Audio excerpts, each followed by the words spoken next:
এই অপরাধগুলো আন্তর্জাতিক আইনে বর্ণিত অপরাধ, এগুলোর বিচার করার কেবলমাত্র ক্ষমতা হচ্ছে আন্তর্জাতিক অপরাধ ট্রাইব্যুনালের।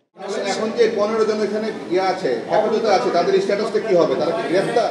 আমাদের কাছে যেহেতু আনুষ্ঠানিকভাবে ডকুমেন্টারি পদ্ধতিতে কেউ বলেননি যে আটক রাখা হয়েছে, মিডিয়াতে যেটা এসেছে সেটাকে আমরা আমলে নিচ্ছি না।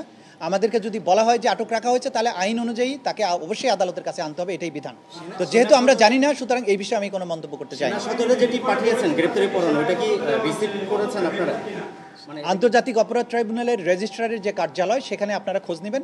তারা এই গ্রেপ্তারি পরোয়ানাগুলো যথাস্থানে যথাসময়ে জারি করেছেন এবং এর বাইরেও যে সমস্ত কর্তৃপক্ষের কাছে অবগতির জন্য এই গ্রেপ্তারি পরোয়ানাগুলোর কপি পাঠানো হয়েছিল, তাদের কাছেও এটা পৌঁছে গেছে বলে আমরা জানতে পেরেছি।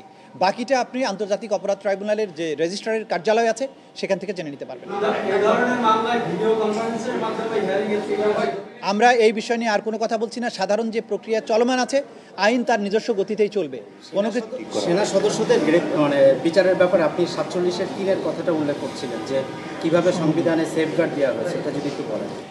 আমরা যেটা আদালতে আজকে আর্গুমেন্টের শুরুতে বলেছি যে ইন্টারন্যাশনাল ক্রাইমস ট্রাইব্যুনালস অ্যাক্ট 1973, এটা একটা বিশেষ আইন তৈরি করা হয়েছে সেনাবাহিনী, নৌবাহিনী, বিমান বাহিনী, গোয়েন্দা সংস্থা, ডিসিপ্লিন ফোর্স, পুলিশ বাহিনী, এই সমস্ত ডিসিপ্লিন ফোর্সের বিচারের জন্য বিশেষভাবে তৈরি।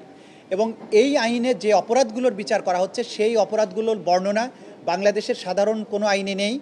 Even army act, navy act, এয়ারফোর্সের যে আইন আছে নিজস্ব আইন, সেখানেও নেই। এটা একটা স্পেশাল ল। এই অপরাধগুলো আন্তর্জাতিক আইনে বর্ণিত অপরাধ, এগুলোর বিচার করার কেবলমাত্র ক্ষমতা হচ্ছে আন্তর্জাতিক অপরাধ ট্রাইব্যুনালের। এই ব্যাপারে সবার সুস্পষ্ট ধারণা থাকা দরকার। দ্বিতীয়ত, এই ট্রাইব্যুনালের এই আইনটা আমাদের সংবিধান দ্বারা প্রোটেক্টেড। আমাদের সংবিধানের 47-এর 3 এবং 47-এর ক অনুচ্ছেদে স্পষ্টভাবে বলা হয়েছে যে সমস্ত আইন, আন্তর্জাতিক আইন অর্থাৎ crimes against humanity, war crimes, genocide, এগুলো বিচারের ব্যাপারে তৈরি করা হয়। সেই আইনগুলো যদি সংবিধানের কোনো অনুচ্ছেদের সাথে, কোনো বিধানের সাথে অসামঞ্জস্যপূর্ণও হয়, তাহলে এই আইনটা প্রাধান্য পাবে।